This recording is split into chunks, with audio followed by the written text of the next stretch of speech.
This week on the Eldritch Lorecast... I need you to give your answer so that I can have any bearing on what we were meant to be doing here. Adventurers League have updated via a blog post on D&D Beyond how they will integrate the D&D 2024 rules. It makes sense that if you were to play like an MMO or something, right, you would need to update to the latest patch. That I follow. But for what it's worth, this isn't an MMO we're playing. This is a social club. There is a Ravenloft novel. Really striking while the iron's hot on the Curse of Strahd one, aren't they?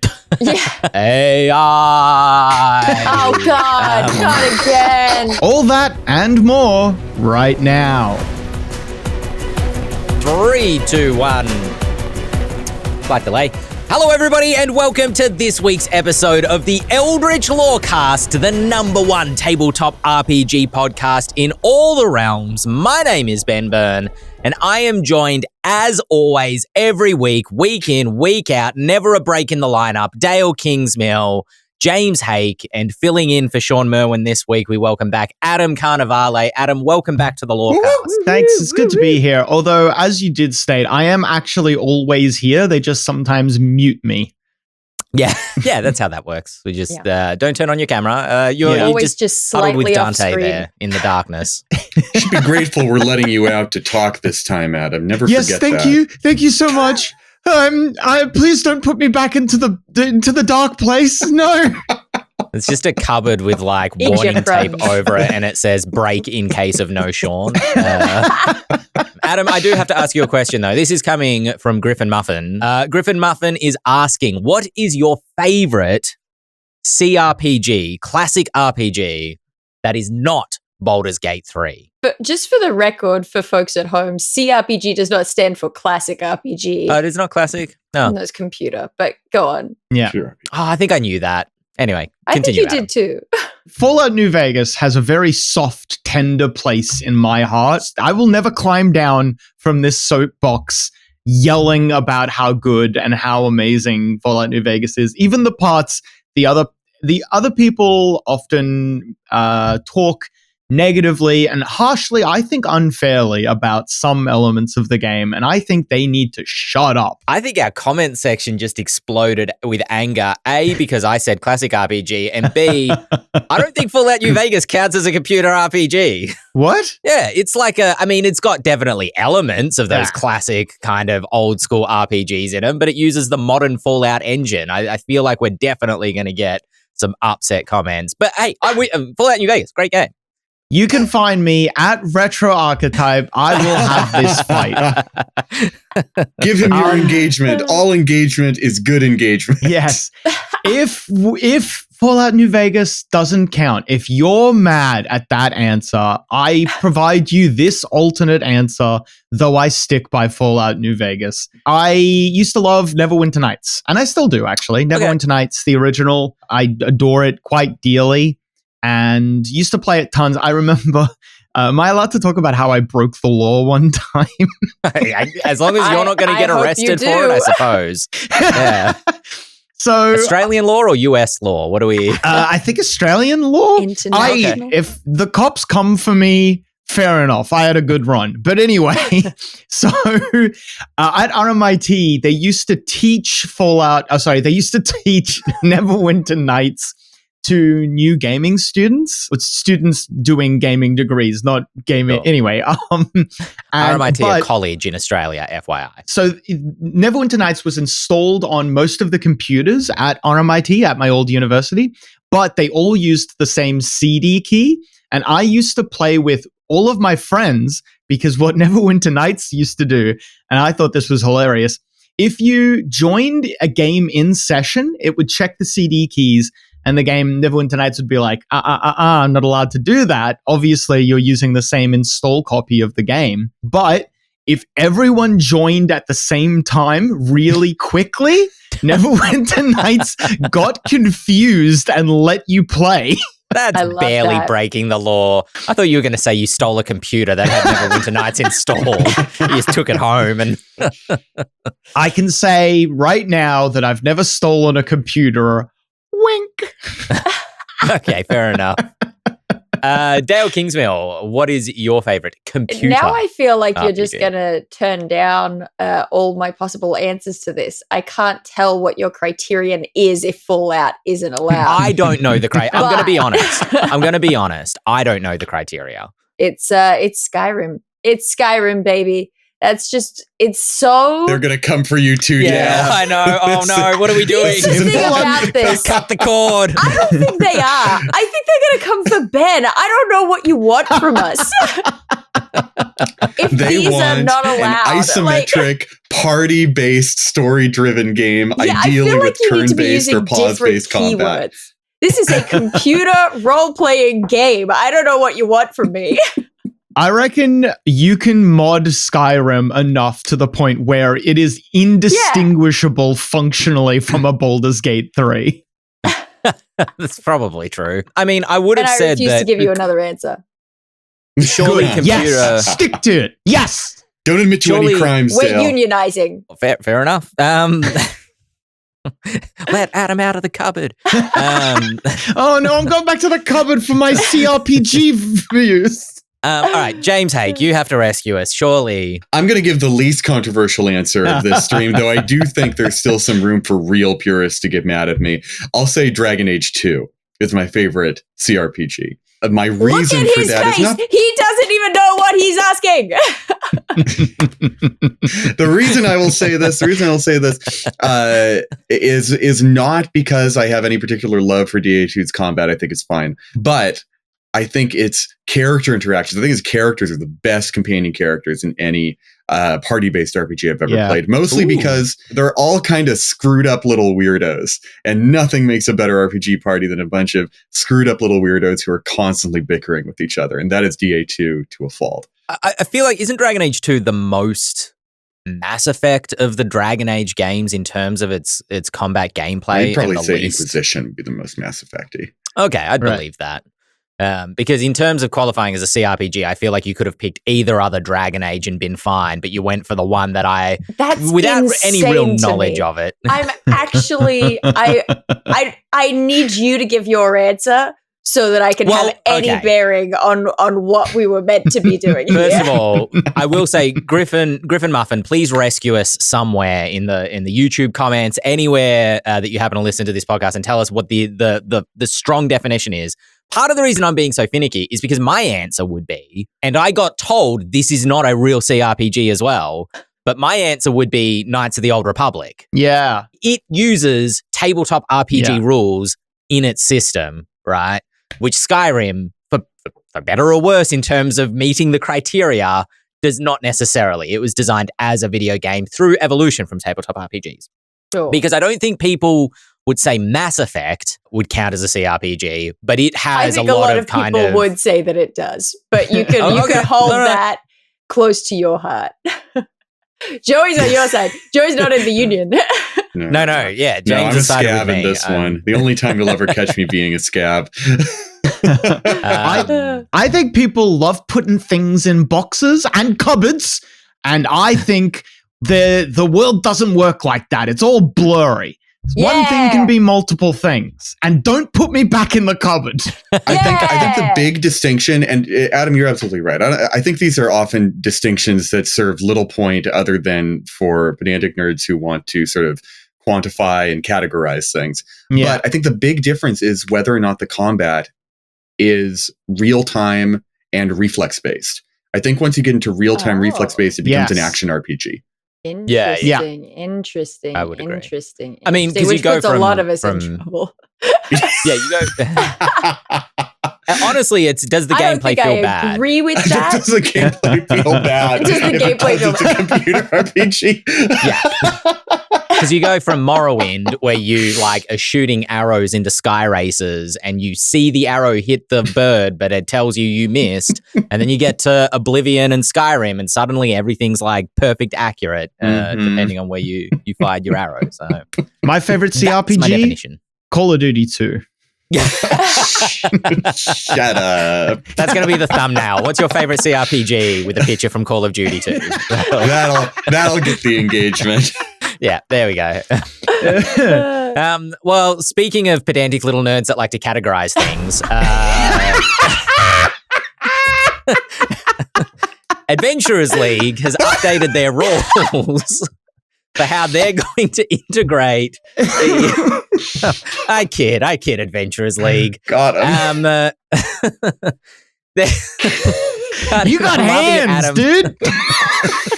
Adventurers League have updated via a blog post on D&D Beyond how they will integrate the D&D 2024 rules into the Adventurers League rules. This is really a topic for Sean, I feel, but he ain't here, so we're going to just walk all over this thing.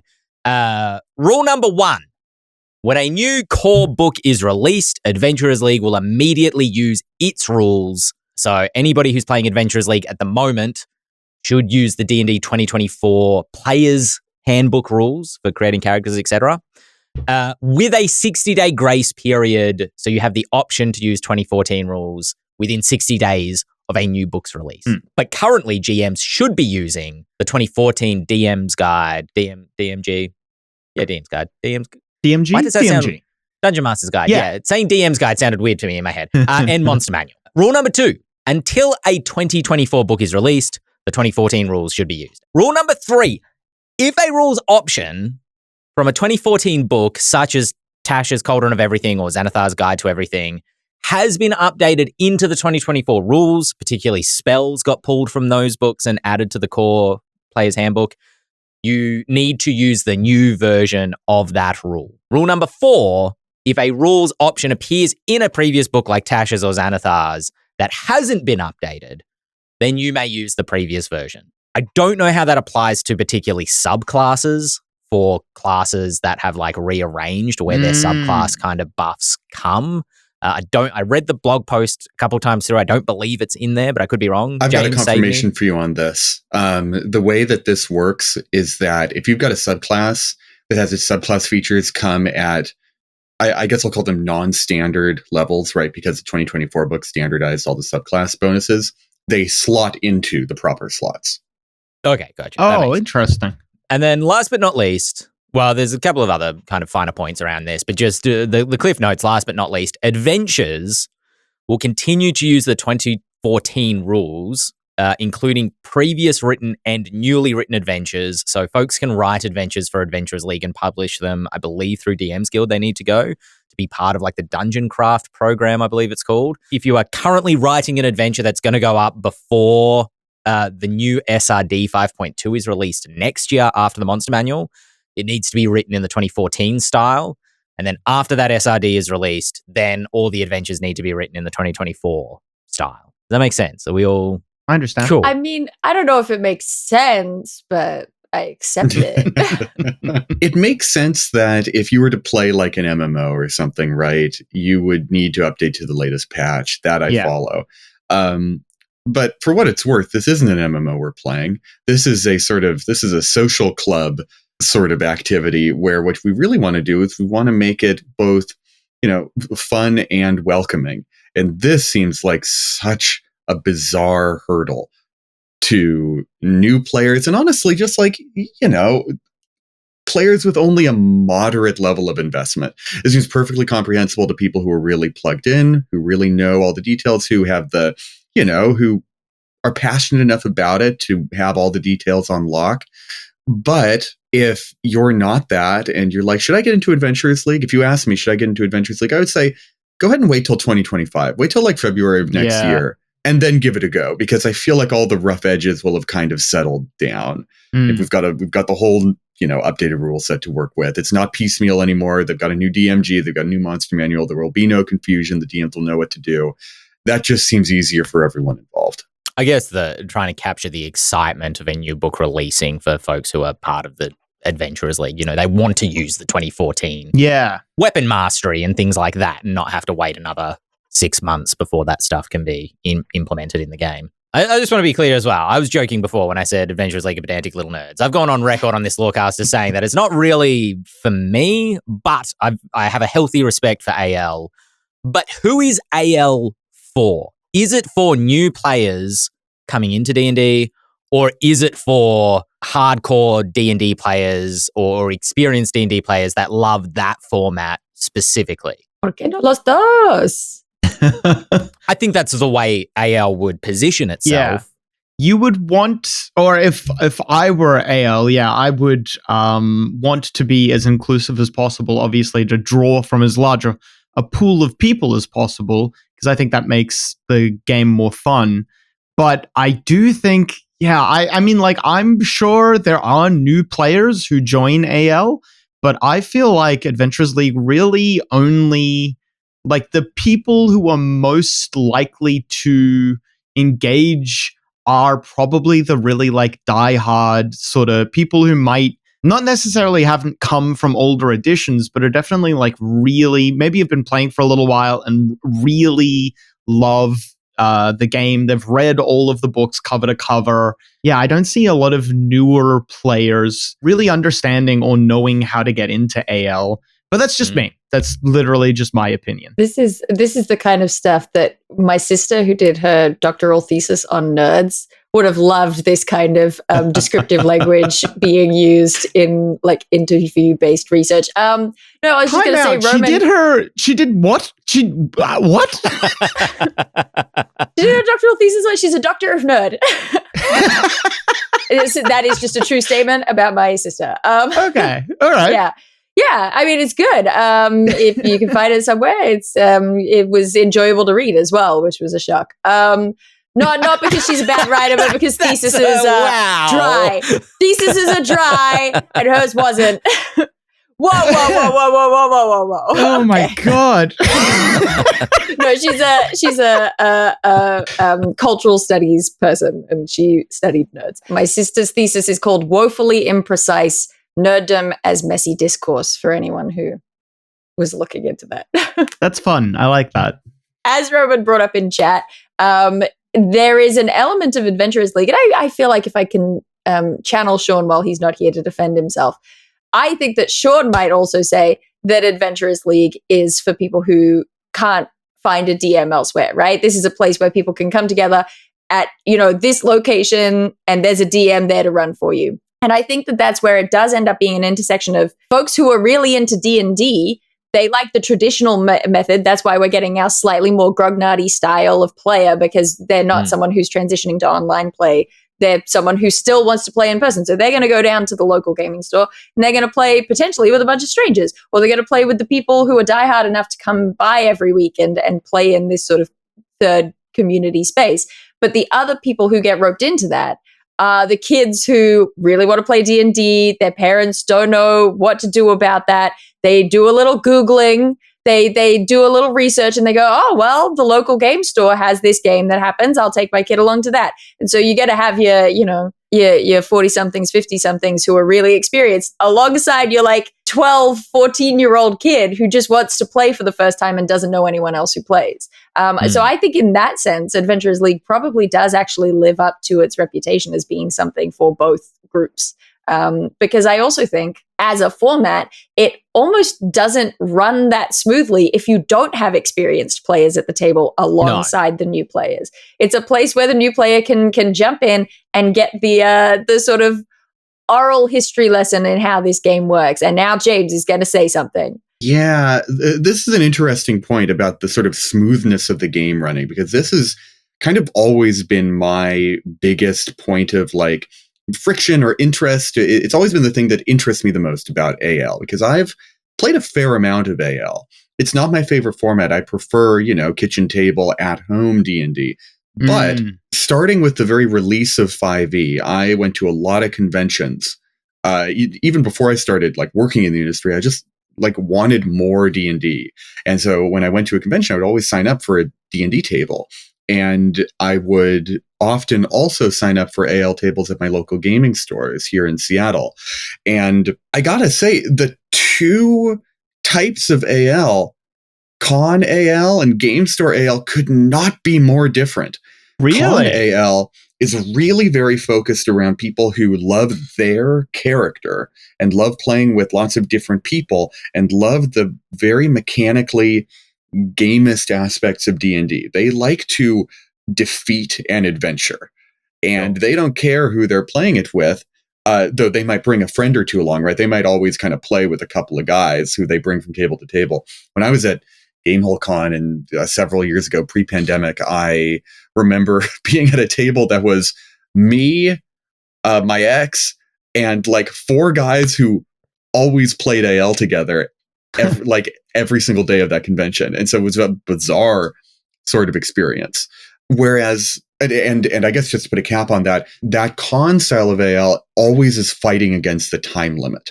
It's a very logistical sort of operational style of D&D where you can't waste time or else you're not going to finish the adventure. It's going to be unsatisfying. Meanwhile, when you're playing at a game store, it's a lot closer to kitchen table D&D, except there's sort of a wild element of drop-in players showing up. And that's where I see, like, you know, the dad with his daughter, or, you know, the little kid or the first time player kind of being wrangled into a group of relatively stable, you know, regular weekly players. And typically those tables, they aren't running the one-shot AL specific adventures. They're running like Curse of Strahd or something with the AL sort of addendum in the GM's hand. So they're tracking their XP and they're doing all the stuff that AL wants you to do along that track. You know, it's a little bit more restrictive in that way because there's all that, you know, minutia tracking to do, but it really feels much more like what I think of as D&D, where time is not an issue. You can lollygag, you can kind of meander. It's just a little bit tighter on rails because you can't improvise all the way, break the adventure and create new adventure material in the way that, you know, what I think of as normal D&D lets you do. It's a valuable distinction to make because you're right. Like, and at least anecdotally, living on Reddit and seeing people talk about their experiences joining Adventurers League or going to their local game store, new gamers go there. And as far as I can tell, fewer, anecdotally again, go to the convention games. Yeah. You know, the reason I asked the question is because AL was positioned to me as a way, particularly for new players who can't find a GM, to be able to find a GM and experience D&D.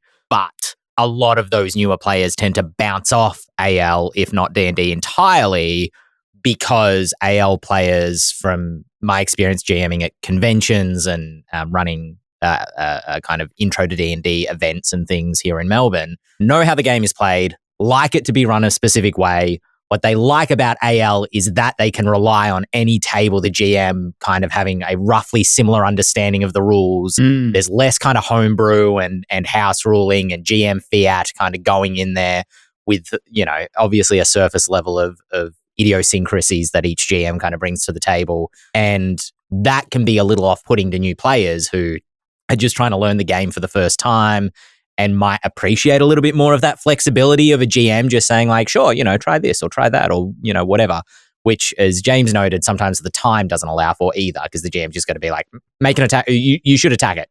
What should you do on your turn? You should attack because you need to roll the dice very quickly and do damage so that we can move on to the next player's turn. To answer Roman's question from chat, there is no homebrewing in AL as far as I know.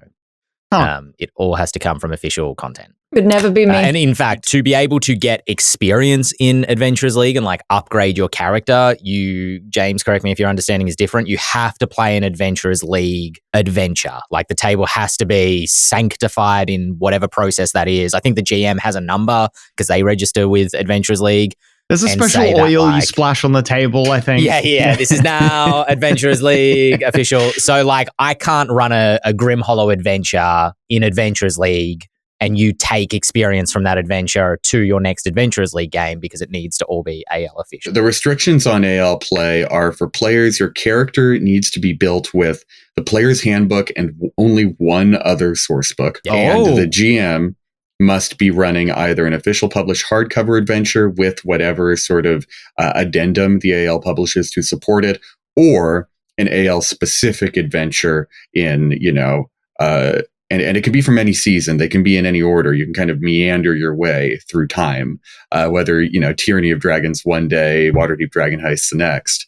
And yes, all of the players need to have a sort of serial number, and so does the DM, and there needs to be some sort of tracking on a log sheet of what the serial number of the GM you played with was and what items you gained and what experience you gained from that. So supposedly there's all sort of an itemized checklist of the record of play. I didn't know that you could only take from the one extra source book. That's very interesting. Yeah, PHP +1. There was some pretty big discourse around it when that rule came out. I'm sure a lot of folks are happy now that some spells from Xanathars and Tashes found their way into the core rules, because now it's like, now I don't need both source books. I can get what I need from the core Player's Handbook. Tasha's putting Bladesinger into a book with a lot of other cool stuff in it was a huge boon to a lot of people. For those that prefer their adventures a little spookier, this news just in time for Halloween, I suppose. There is a Ravenloft novel that is coming out in April next year, according to... So not in time for Halloween. According to... for any Halloween.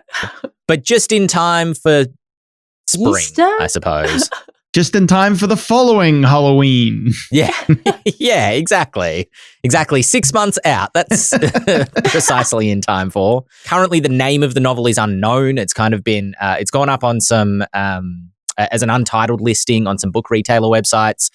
There is a brief kind of blurb that goes along with it, which makes it sound like Strahd will be the villain of the novel, and there will be a group of adventurers that go up against Strahd. It basically sounds like Curse of Strahd novelized, as in the 5e adventure novelized, as opposed to like an adventure that centers Strahd as the protagonist. 00719 Pats in chat has pointed out that Easter is kind of about the undead. Oh. Strahd, he is risen. I hope that's what they call the book. I do wonder about what the point of D&D novels is right now. Yeah. From a business perspective. Ooh. Because there was a time when TSR was just publishing like their life depended on it, right? Publish or perish for TSR. And Wizards also in the early 2000s. But, that's changed a little bit. And the tide of sort of non-game books in the 5e era has been inconsistent. They had a couple of choose your own adventure books, and they had a new Dragonlance novel, and Dragonlance is all about the novel, so that makes sense. But the last Ravenloft novel, I'm pretty sure, was in like the 80s or the 90s. And there's a Spelljammer novel that either came or is coming soon also. So I don't know what are they doing here? Because I don't know anyone who's clamoring for new Ravenloft or new Spelljammer novels. So what market are they hoping to grab with this? I think it's extra strange, really striking while the iron's hot on the Curse of Strahd one, aren't they? Yeah.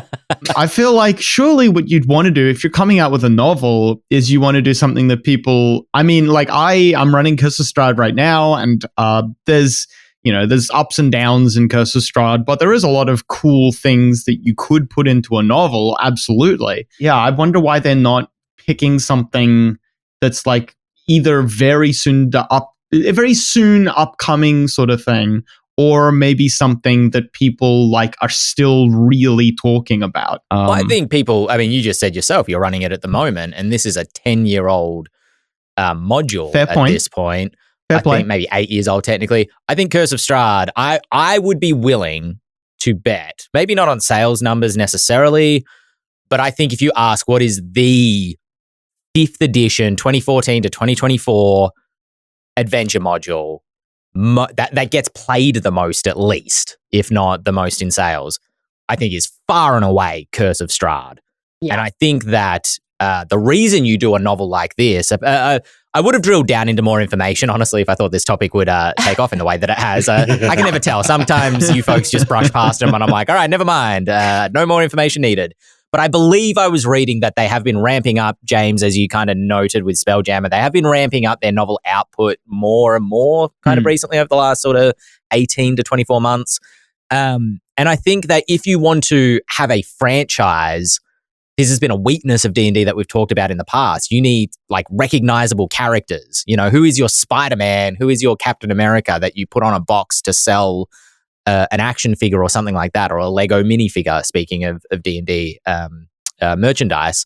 So I think doing a Strahd novel is a way for people who love that adventure in particular to re-immerse themselves in Ravenloft and feel like, yeah, I love that adventure. I want to go back to Ravenloft. Whereas if it was about Winton, which is a village in the Forgotten Realms, I don't think there's a huge amount of love for for even like I would think that Strahd has more penetration, particularly through the casual D&D audience who have maybe played one adventure module or something like that, than something like Waterdeep or Neverwinter or places like that necessarily have as well. Yeah, I feel like we've seen D&D as a brand. They've been attempting in sort of the wake feels like it's a negative term, but whatever the positive wake is of the success of 5e, I feel like we have seen this move to be like, okay, so we gotta branch out, right? Because you should be diversifying. that's the dream. So we can't just rely on this like bubble of success of TTRPGs. We got to get in there. We got to be making other stuff. And so amongst that, we've seen them make this foray into film, which we all loved, but they discovered is very expensive, and the love of the D&D fans is not necessarily enough to counteract how expensive movies are to make. But we're also getting things like, as you're saying, I agree. I think Strahd, Curse of Strahd is one of the most popular 5e adventures that they've released, because anytime you're looking up, what's the best adventure book? Which adventure book should I buy? It is making that list constantly, and it is often very high on that list. And so it does make sense, this idea of, okay, if we want to branch out, we got to start reaching for more characters. I agree that that's probably behind that. And I wonder whether reaching into novels, even though it's a bit strange, there's part of me that's like, because we've seen them do the video games, we've seen them, but I do wonder whether they're looking at stuff like across the board from classics like Star Wars, where you end up with a very successful novelization and then extended universe novel thing happening with that. And then on this end, you've got like Five Nights at Freddy's with its very successful series of novels, and there's something there that's just like somewhere in between striking while the iron is hot. As hot as Curse of Strahd can be right now. Or sorry, not right now, next year in April. But there's also this kind of tried and true, just like background factor where it's like, okay, well, if Strahd is an enduringly popular adventure, maybe we're dealing with just like long-term search engine optimization. Someone wants to buy a D&D book. They're walking through the store, they're walking past and they're like, oh, this is a Curse of Strahd book. I remember Curse of Strahd. Yeah, sure. Why not? Give it a go. Rather than going for something that's like a big spike of success and releasing at a time that makes sense, like say Halloween. No, we're just going to go the low level over time, lots of small numbers of sales. That's I wonder whether that's what's happening. Kids read Minecraft books. There's Minecraft books at Target, for goodness sake. And that's Minecraft, a game that seems like the least novel adaptable game of all time. So, clearly there's something that a nice cheap paperback will do on a book stand, even in the year 2024 or 2025, as the case will be. I wonder as well, because we know Marvel does this in terms of like using the comics as a test bed for films they want to make. I could definitely, this is just pure speculation at this point, but I could see this novel as a cheap way to test just how popular can this character penetrate, particularly out of the D&D zeitgeist, to make it worth. I see it now. The trailer is like kind of building dread, and you never see the villain on screen, but you see the characters pick up their shield and their sword and their bow. You see a shadow whip past on a castle wall. And then the last phrase is like, and I will have my vengeance. And then Curse of Strahd comes out of the shadows as a logo. You should make that. You should make that. Trailer. That sounds good. Yeah, maybe I will. Curse of Strahd fan trailer. I'm sure that exists, to be honest. Yeah, surely. I would watch the hell out of a Curse of Strahd movie, I have to admit. I love fantasy just in general, so I would watch pretty much anything vaguely fantasy-like. Fair. I loved the second Conan movie. Triumph of Cinema. That's what that was. That's kind of a self-own there. I acknowledge that I love things that are dumb sometimes. Yes. Well, speaking of the spooky season, which is shortly upon us as of next week, I just wanted to let folks know next week I will be doing a stream at 10 a.m. Eastern Standard Time, which will be like 7 a.m. Pacific Standard Time, I believe. Next Tuesday, it'll be midnight my time on Tuesday, because that is when we are launching the Grim Hollow Kickstarter. As soon as it ticks over to Halloween, or it might actually be the next. No, I'm pretty sure. As soon as it ticks over to Halloween in the US, that is when we are launching the Grim Hollow Kickstarter. If you've listened to this podcast, You've heard me kind of talk about my excitement for it before. I have no idea what the time will be in Perth, Pats. I apologize. 3 hours before the Melbourne time, maybe 10 p.m. at a guess.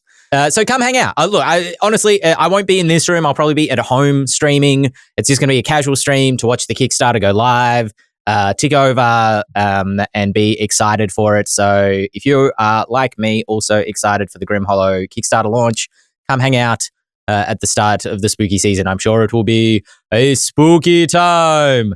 Probably not, because it'll be 10 a.m. in the morning for most people. The witching hour. Yeah. The Witcher hour? The Witcher hour. Witcher watch for today. Taken care of. Speaking of spooky things, AI.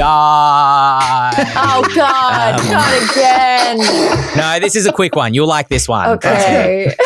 Wolfgang Bauer, who is the head of Kobold Press, put out a blog post on the Kobold Press website a couple of days ago, making a public statement that basically said Kobold Press will never, ever, ever, ever, never, ever, never, ever use AI. Never, ever, under any circumstances, never, ever for the creative process will we ever, never use AI. That an actual quote? That's the gist. Yippee!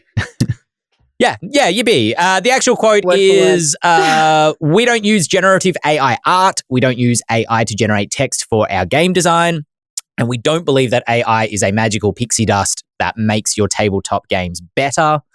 And the broader blog post kind of citing apparent issues that AI is experiencing in other fields, such as military, government, and medical industries. Apparently, it's being used for medical imaging and is turning back a lot of misinformation and errors as a result.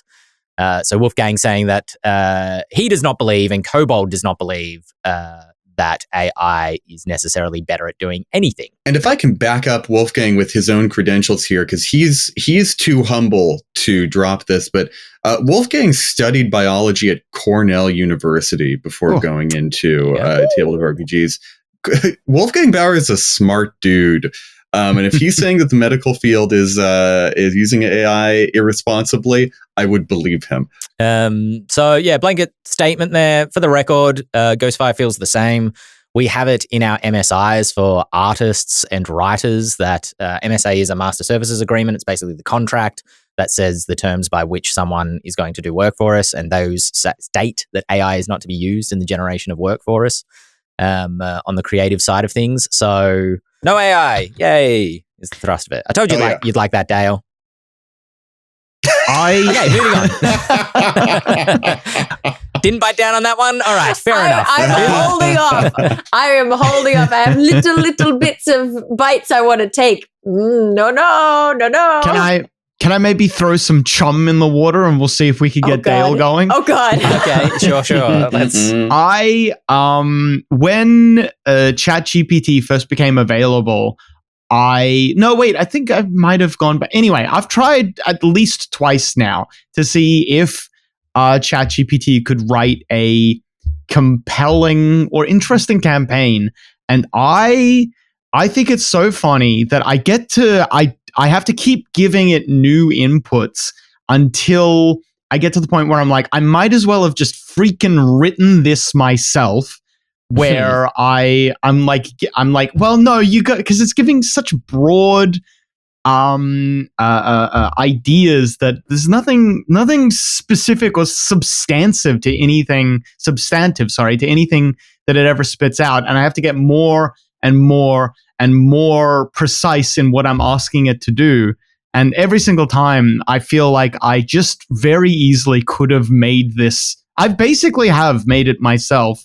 I don't know who is using the text generative side of it for anything creative. I don't understand.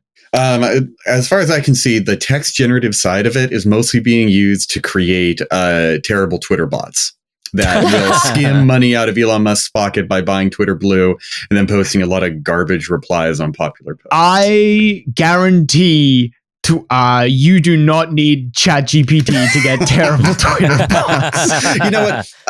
Pat's in chat does say something that I do think is interesting because, I hate AI in its current implementation. I think it's terrible. We're burning the Amazon rainforest for bad chatbots. But I do think if we can solve some issues with it, there are very valuable use cases for it. One thing that Pat says, it's good for is reformatting, maybe. And as someone whose job involves an awful lot of reformatting of documents, I agree. I think, well, let me explain some context first. In 5e, when I'm writing RPG material, we use a template, a Microsoft Word styles template to assign what kind of text goes to what sort of part of the book, right? Like we have a header hierarchy, header 1 at the top, and then header 2, and then header 3, and then header 4. And there is core body within that, or core hanging body, or core bulleted body, or box text style, or epigraph style. All these different styles of text that translate into the various sort of like formats of text within the actual D&D book. And that will translate nice and prettily over to InDesign, where the actual like layout of the book is created. And a lot of writers are really bad at using these formats. And I can't even blame them because no one really trains them in it as much as anyone trains any freelancer for RPG work, which is rare. But it's like, not only are they not trained in it, it's just kind of outside of the core competency of being a writer. I don't think most RPG writers should need to know how to do this. It's kind of the job of a managing editor. And I think it's weird because it should be the skill set of a managing editor, but it's not worth the managing editor's time to do it because I want to be focused on, making sure the story is functional and stuff like that. So if there were an AI means of looking at, these are the parameters in which I'm supposed to use an epigraph style or whatever to take a document and put it into that, I think that's a really valuable use. It saves time and it doesn't devalue the creative process in any way. But again, the problem, and also it's not really plagiarizing anything either because it's about style, not about substance. But until we can figure out a way to do it without, boiling the world's oceans, I'm still like, no, that's a no from me, dog. Here's my tiny little nibble. Here comes that I the will fin give, through the water. Okay, it's just okay. So as you've just been saying, and as Hadna Fallen in chat says, AI is optimized for pattern matching. Reformatting would be its perfect deal. That pattern matching is okay. And I do want to preface this by saying I don't like or want to be just like hardline good, bad. I like to do my research, keep up my research. Right now, my perception of Gen AI is on the negative end of things. I want to keep up on top of my research and keep updating my opinion. And I feel like I can't speak to this super in depth right now because I haven't re-researched this aspect of it in a little while. But it is my understanding that pattern matching is what makes it so powerful, but it's also what's making it actually appear to be good at something like medical imaging or like mathematical stuff. But it's actually worse at that than base computers that we had already because it doesn't understand the why of what is happening. Yeah. It doesn't understand the point at the heart of it the way that a human would. It just seems to. But what it gives you is something that matches our perception of what, the formatting of an answer should be. Oh, yes, bing, bang, boom. This is what people all across the internet and all these fields sort of shape their answer to look like. So this is the shape of my answer.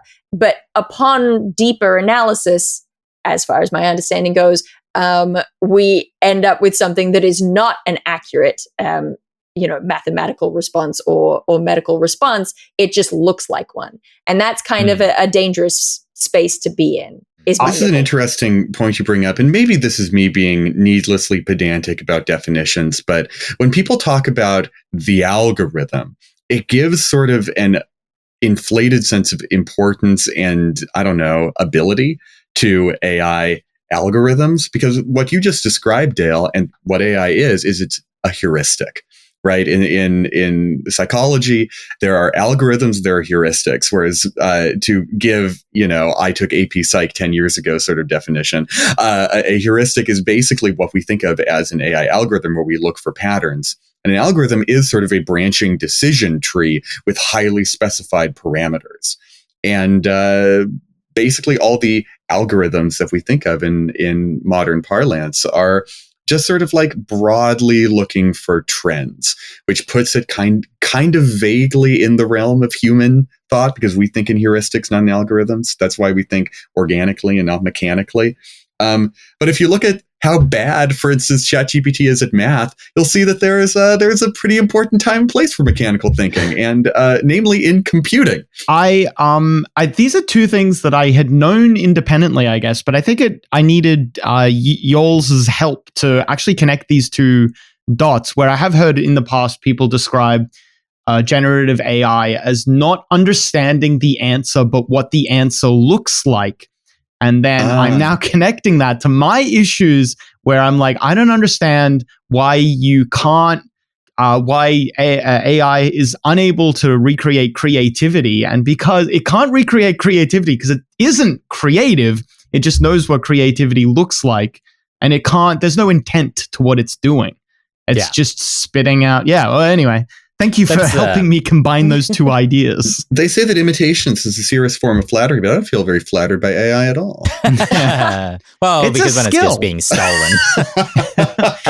It's a skill that you need to work on. Adam Savage, I think, said, I believe I'm sort of paraphrasing them when they said that they're not interested in seeing AI art, pictures of AI that AI generates, etc., movies, whatever, because it doesn't have a point of view. You know, there's nothing being expressed through the art, and you can see that because AI art, even when it's like base competent with the right number of fingers, and there aren't like cloth melting into metal necessarily as part of the image, still feels very cold and uncanny and disturbing, which the creators of Secret War would be like, that's what we were trying to do.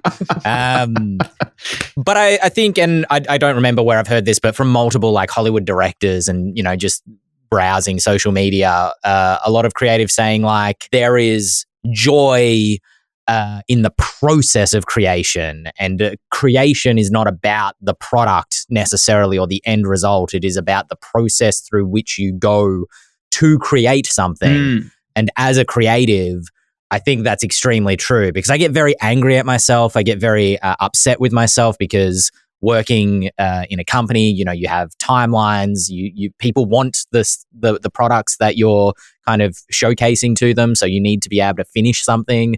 Perfect is the enemy of complete, as they say. But sometimes I find it very hard because I have to take an idea or a thought or a storyline or a thread and what I call put it in the oven, which is just leave it in my brain until I'll be having a shower or falling asleep or something, and it'll just unlock itself like 3 days later. And I'll be like, that's what it's a very frustrating process, but it's also incredibly gratifying. Yes. And it's, you know, the creative process as a whole of sort of taking a base idea and then morphing it into something through iterating and changing and looking at it from different angles and coming up with new ideas and new inspirations, I think is what is really lost through AI, and why I think Kobold and Ghostfire and many other creative industry companies, the creatives within those companies would prefer to create. That's what we're here for, is to tell stories with people as opposed to have a computer tell us a story to tell you. Yeah, it's back to the point of this conversation. Kobold Press, Kobold and Ghostfire and all these other RPG publishers who have taken a principled stand against AI, I absolutely think they're in the right. And also they're kind of the most predictable in what they want to do. I think sort of middle budget, middle size, I don't know what to call our type of companies, but ones who are not single person indie outfits and ones who are not enormous corporate mega outfits are the perfect people to take a disciplined stand against AI, because the sort of individuality of the creator is one of our biggest selling points. It's not for a company like Wizards, who, thank goodness, they have been sort of cyberbullied into not using AI art in their books, because finally they totally using cyberbullying for good. I'm so glad. Cyberbullying. Like, there's a thumbnail. Right, because one of the big purposes of AI is if you don't care about your art having a soul, if you care about your art being a brand or a product or just something to get out the door, and you don't put your author's name on the cover of your book anyway, which Wizards doesn't, then it's just like, oh, well, anyone could have written this. This has a D&D house style authorial voice. And in many ways, I think freelancers within the D&D sort of hardcover ecosystem are kind of treated like ChatGPT anyway. A first draft that the managing editor can shape up into something that matches the house style. I'm really glad it remains that way because it gives people who are on the bottom rung of the ladder, or at least, people who are at the lowest rung of the ladder to get into Wizard's sphere of influence can learn from the project and, become a better creator. Because otherwise, there's no path into making high-level D&D stuff. Where are the managing editors going to be in 20 years when they've retired, right? Well, there's going to be no one if they replace them all with ChatGPT. Say nothing of the ethical implications of, where they train their data sets and all the usual suspects. Yeah. That being said, we can finally put AI to rest forever, I'm sure. Never will and it we will rear never its head speak as a of it topic again on this podcast. We do have time for a listener question. And I'm going to pick this one because I think it's thematically relevant to earlier in this episode of the Lorecast. Sarah, or Sarah, I hope I'm pronouncing that correctly, had a question which is an alternative to Strahd as the villain in Curse of Strahd. They'd like to run Curse of Strahd, but think the titular villain is just an old and sad sexist guy who isn't very interesting. How would you change Strahd to be a better villain? Wow. And what makes a really good villain or vampire? Strahd get murdered in cold blood right in front of me. You're just old and sexist and boring. I think I added the boring part, but I'm inferring. That's a very interesting question. It's hard to imagine a Curse of Strahd without the titular Strahd. And his characterization has stayed so consistent, I think at least, that it feels, it would drastically change the feel of any game if you change Strahd. But I am in the game that I'm currently running, I'm toying with that because my players have already, unbeknownst to themselves, they just through conversations that we've had casually, they were like throwing out these they were having a go at Strahd. They were dissing him, like basically saying the same things, like, oh, this old chauvinistic man who's like back in my day sort of stuff. How funny would it be if we get to Strahd and that's all he is, and me furiously flipping through the book trying to find anything that kind of contradicts them, really. And so I have tried to change Strahd myself. I don't know if I've necessarily changed him from old sad sexist guy, quote unquote, but I think I've just taken that and made that more, I guess, more characteristic of a villain, I guess. He is a villain because he is a incredibly vain person. It's in the lore already that he wants to leave but can't find anyone good enough to replace him. And I think that's a very fun, it makes for a very fun interaction in my mind with Strahd, where he brings the characters into the castle to have that dinner. And rather than having the Castle Ravenloft as a dungeon, I'm treating it as a social encounter entirely. And my players are having a conversation with Strahd. He's there to genuinely talk to them. He thinks he's the good guy. He thinks there's all these awful things outside. Strahd is like, you see me as the enemy because I am the edges of your world, but if you look beyond me, you will weep. I am protecting you. And that's the facade. That's what Strahd believes. But just a little bit of scratching beneath the surface, you see that it's just Strahd thinking he's all that, and frankly, he's not. Vampires as a thematic concept embody the failures of humanity as a species. The way that we see ourselves in a certain light, we want to be good. We want to be liked. We want to do things that help other people, or at least our loved ones, if not other people broadly. But our own humanity, the limitations of what we are as a species, can drive us to do horrible things in pursuit of what we believe is good. And at its basest level, vampires drain. They absorb, they destroy. They can't help it. Their fundamental biological need is for blood. And in the lore of at least Etheros, if not the way that I view them, human blood specifically, they must, to satisfy themselves, kill. And this is the tragedy of the vampire, is that no matter how much they try to be virtuous, if they do, they will ultimately succumb to their own weakness, which is that need for blood.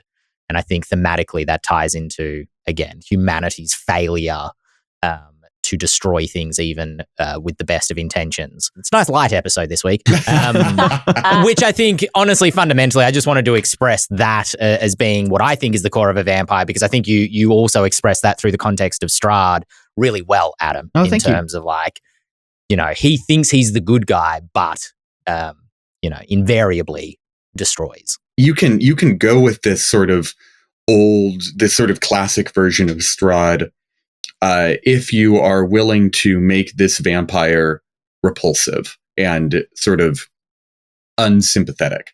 We have a lot of sort of training in our sort of postmodern literary brains where we want our villain to be sympathetic and maybe even a little sexy. But if we think about Bram Stoker's Dracula, Bram Stoker was an Irishman in the 1970s, the 19th century, I meant to say.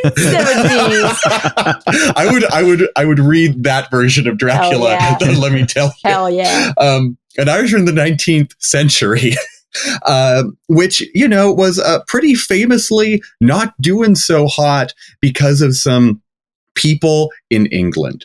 And much like War of the Worlds is sort of a commentary on colonialism of, what would happen if England got attacked by aliens who were immeasurably technologically superior to us. What if England suddenly had a colonialism done by a weird, rich aristocrat from a mysterious foreign nation, much like England did to Ireland? And so if you can think of Strahd as this ghoul who kind of wants to extend the mist and control everything in this way, that becomes a very unsympathetic but an extremely punchable version of Strahd. And that's everything, the chauvinism, all of it flows very naturally out of that. If you want a sexy vampire, though, you need to kind of deconstruct this classic Dracula ideal and give him something more sympathetic, like you were talking about. You know what I love, though? Okay. Sorry, I just want to say quickly, a vampire, because I think the Netflix Dracula series does this really well, where he thinks he's sexy or he tries to be kind of like, romantic, but he is like... Is this the Stephen Moffat one? Yeah, I believe so. Yeah. And he is just disgusting in every way, like it is, like when he pulls himself out of a dog... my wife almost fainted. It was that was incredible. That is a great way to describe kind of art making. But he carries himself like the aristocrat, but it's like you see through his eyes and can see the ghoulish fiend that he is beneath the surface of his skin the entire time. The third episode, bit shaky, but the first two, really good. We are of one mind on this. The Voyage of the Demeter in that was a little tough. Anyway, so... My advice to Sarah would be, because this is my kind of approach to an adventure, right? I pick up an adventure, I'm like, this is cool, love the vibes, love the mood. Villain's a little weak. What can we do with this? I would say start by figuring out what you think is interesting about a vampire, all right? What are you interested in looking at with a vampire? You don't have to, but you can go in the sort of metaphor direction if we follow this line of a parasite, right? There are different things you can do with that. You could do as Jeff in Community once said, men are monsters who crave young flesh. Or you can make it capitalism. He's got this whole region on lock, and he's the one who control. You can go down that metaphorical path, or you can go down a different path if you want inspiration on the kind of directions you can. Because vampires have represented a million different things over the years. It's a story that we keep reinventing to represent different stuff, and you can make it represent something. And you can look at, honestly, the different types of vampires in Vampire the Masquerade. Just flip through those, see what stands out as like an interesting type of vampire. Think about your favorite vampires from pop culture. Which one of them is Spike from Buffy? All right, okay, what if Strahd is more like Spike from Buffy? What does that do to the entire thing? If you're not interested in the vampire angle, think about what other themes and villains from Gothic literature do spark that interest in you. Because you got to get a lot of your sort of, I don't know, Heathcliffian sexist douchebags. But there are other things being explored in that literature as well, and it can be worth looking into that stuff if you're not super keen even on the vampire thing. But I think you start from a place of, okay, I'm not interested in this villain. What am I interested in? What do I want to see and explore? And then kind of slotting it in, seeing how that changes the adventure as written, seeing how that changes the setting as written, so that you can really, tap hard into genre. I think there is so much to be gained from looking at the trope and the generic expectations of a given genre and applying them to the campaign. Because humans naturally, your players will naturally be inclined towards the story shapes they're familiar with. So if you utilize those, you can change the direction into a million different places. I got nothing here other than like the inkling of an idea, but it's kind of captivated me in the last couple of minutes. The idea of the classic line that Strahd has is I think it's "I am the land" or something like that. And I'm thinking now, ancient. I am the land. Yeah. What if Strahd wasn't a guy? He was literally the land of Barovia. And there's a I love this. Oh, it's a little bit Fisher King as well. Yeah. I was going through when I was trying to make Strahd more interesting, I was going through the older versions of the module and supplemental material and stuff like that. And apparently in an earlier version, there were like these lodestones around Barovia that you had to destroy to remove Strahd's powers. And I think maybe a much more interesting fight is a guardian at a lodestone and cracking each lodestone to kind of destroy Strahd rather than one climactic fight.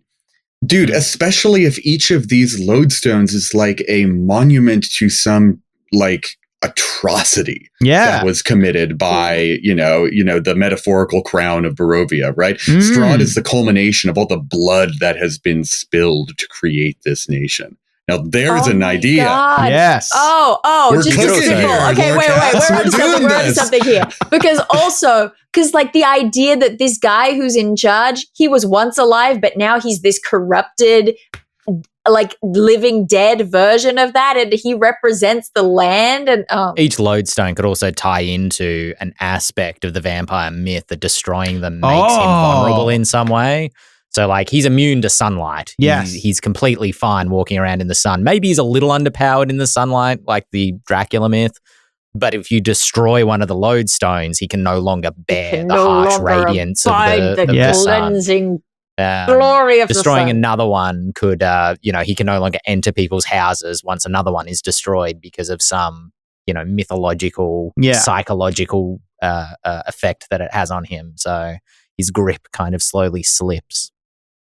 I love that. Cool, love it. We did it, team. You can go the Ghostfire Gaming method, which I did a video on, and one Strahd's just not enough. Have 7 of them. Have 7 Strahds.